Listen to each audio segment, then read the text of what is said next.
question lands and your mind goes completely blank.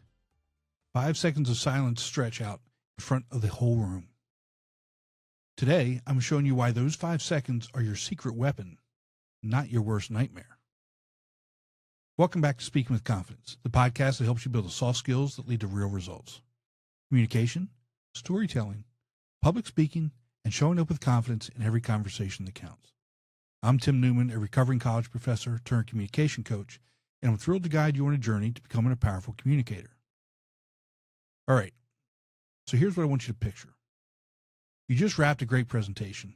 Every slide landed, every transition was clean, and then you say 4 words that changed the whole room. Any questions for me? That's the moment your heart rate spikes, because the presentation was rehearsed. Question and answers are not. And today we're fixing that. Most of us spend all of our prep time on the presentation. We rehearse every slide. We time every transition. We practice the closing line until it's smooth. Then someone raises their hand, and everything we rehearsed goes out the window. And here's why. Presentation is scripted. Question and answer is improvised in public. You control the slides, the pacing, the examples. You do not control who asks what or when or how hostile they're feeling that day. The loss of control is exactly why your heart rate spikes right before you say, "Happy to take questions." There are 3 distinct anxiety spikes hiding inside every Q&A. The first hits the second the presentation ends and control shifts to the room. The second lands when a question challenges your premise or your credibility. And the third, and the one almost nobody talks about, happens in the silence right after the question, kind of while you're scrambling to compose an answer. Your brain reads that silence as exposure, so you rush. And most people deliver their worst answer in the first 3 seconds before their body even settles. I've watched this play out for years in my own classroom. A sharp, well-prepared student would ask something completely outside the scope of the lecture, and I'd freeze, nodding, stalling, buying time I didn't know how to buy. It wasn't a confidence problem. It was a structure problem. And structure problems don't get fixed with a pep talk. They get fixed with a system. The fix is simple, and it comes straight from the classroom. When a question lands, give yourself 5 full seconds before you open your mouth. That's it. That's the 5-second rule. Those 5 seconds are where the magic happens. Your heart rate starts to settle. Your brain catches up to your mouth. You stop reacting and you start responding. And here's the part that surprised me the first time I tried it. Your audience does not experience that pause the way that you do. To them, you look thoughtful. To you, it's a lifeline. I picked this up after 2 decades standing in front of teenagers who can smell hesitation from across a room. Students don't respect the teacher who rushes an answer. They respect the one who takes a breath, looks them in the eye, and then speaks with intention. The same dynamic plays out in a boardroom. The presenter who pauses looks like they're considering their words. The presenter who rambles looks like they're guessing. So here's exactly what to do in those 5 seconds. First, feel your feet flat on the floor. That's physical anchoring, and it pulls your attention out of the spiral and back into your body. Second, take 1 slow exhale. A longer exhale than inhale sends your nervous system a signal that you're safe, and nobody in the room can see you doing it. And third, repeat the question back. So you're asking about the budget timeline. Is that right? That buys you composition time. It signals respect to the person asking, and it replaces dead silence with something calming, your own voice. Silence feels destabilizing when you're already nervous. Speaking, even just to repeat a question, is calming. That's the pattern the 5-second rule breaks. It forces those first 3 panic seconds to pass before your mouth starts moving. And that's exactly how long it takes your body to catch up. But the 5-second rule is just the foundation. The real test is what you do next, because not every question is plain fair. The first monster is the curveball. A curveball is anything outside your scope. Question you didn't prep for, the angle you never saw coming, The premise that stops you cold. The instinctive wrong move is to start rambling while you think. Your mouth moves and your brain is 3 sentences behind. Or worse, you fake an answer because you're afraid to look like you don't know. And early in my teaching career, I tried to bluff my way through those moments. I'd string together enough jargon and hope nobody noticed I was lost. But guess what? The students always noticed. Teenagers have a radar for fake confidence that most adults never develop. Now I use the 5-second rule and I say exactly what I mean. Such as, that's outside of what I prepared today and I don't want to guess. Let me get back to you by next Thursday. That answer builds more credibility than any bluff ever could. It shows you know the edge of your own knowledge and you respect the person enough to give them a real answer later, not a fake one right now. Repeating the question back is especially useful here. So you're asking whether this approach would work in a completely different industry? Is that right?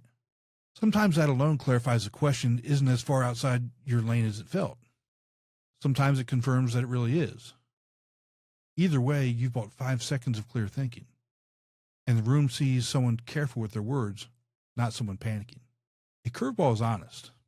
A hostile question is not. The hostile question challenges your premise, your integrity, or your credibility. It's not a request for information. It's a challenge wearing a question mark. The physiological reality is immediate. Your adrenaline spikes. Your peripheral vision narrows. Your mouth starts running before you've even finished processing what was even said. There are 2 losing moves here.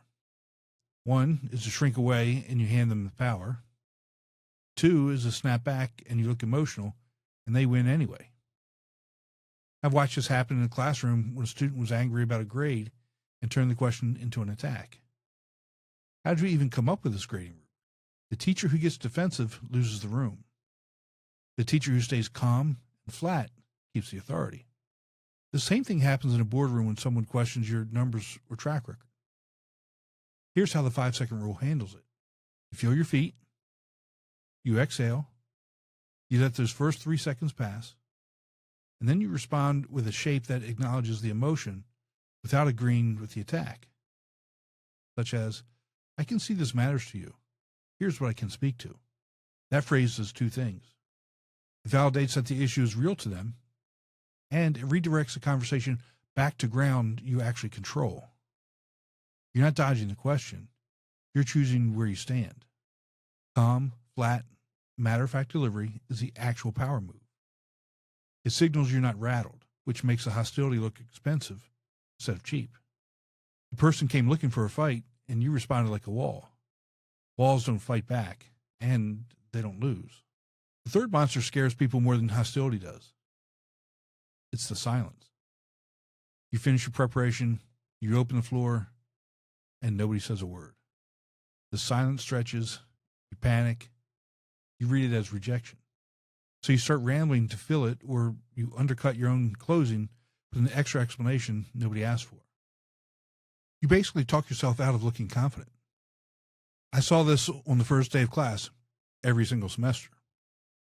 Students too shy to speak. Teacher who rushes to fill that silence trains them to stay quiet. The teacher who waits teaches them their input actually matters. And the same principle applies in a meeting. When you rescue the silence every time, you signal that you're uncomfortable. And that makes the room uncomfortable too. So here's the 5-second rule applied to silence. Count to 5. Then count to 5 again. Let it do its job. Silence is a sign of processing, not rejection. People need a moment to translate what they just heard into a question they can actually ask. You rush the gap and you rob them of that time. If the silence really holds, reframe with one specific lower stakes question, such as, what's one thing from today that surprised you? That gives people a handle to grab onto. But most of the time, you don't need to rescue the room. You just need to outlast your own discomfort. The presenter who can hold silence looks more confident than the one who can't. It's a superpower in hiding in plain sight.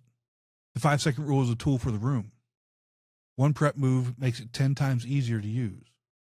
Before your next presentation, spend 1 hour writing down the 3 questions you're most afraid of being asked. Not 10, just 3. The ones that keep you up at night. For each one, draft a response shape. Not a script, just the shape. Write the first sentence, the middle, and the closing line. And here's why this matters. Over-rehearsing answers actually makes the Q&A worse. Lacking a word-for-word script, and your brain expects that exact sequence. The moment the real question deviates even slightly, you freeze. Know the shape instead, and you sound natural, because you're adapting in real time instead of reciting. Here's what that actually looks like. Say your scary question is, what happens if this timeline slips? Your shape might be, name the risk honestly, point to the one thing you're doing about it, and end with when you'll know more. You're not memorizing a paragraph. You're building a shelf your brain can grab a real answer from on the spot when the pressure hits. You're building a playbook like this converts unknown territory into a known territory. And your brain treats known territory as less threatening, even when it's still uncomfortable. You're not eliminating the spike. You're lowering it enough that your tools can actually work. And there's one more piece. Manage your energy on presentation day. Eat earlier rather than later. Don't stack a high-stakes conversation on top of your presentation that same morning. Every extra stressful meeting raises the height of the Q&A spike that follows it. As I wrap this up, the Q&A is not an afterthought. It's where your credibility is actually won or lost. Use the 5-second rule. Handle the 3 monsters and do the 1-hour prep. Here's your challenge this week. Write down the one question that scares you most before your next presentation. Just one. Then draft its shape and trust the pause to handle whatever actually shows up. That's all for today. Remember, we're looking for progress, not perfection. Be sure to visit speakingwithconfidencepodcast.com to get your free ebook, The Top 21 Challenges for Public Speakers and How to Overcome Them. You can also register for the Voice for Public Speaking course. Always remember, your voice has the power to change the world. We'll talk to you next time.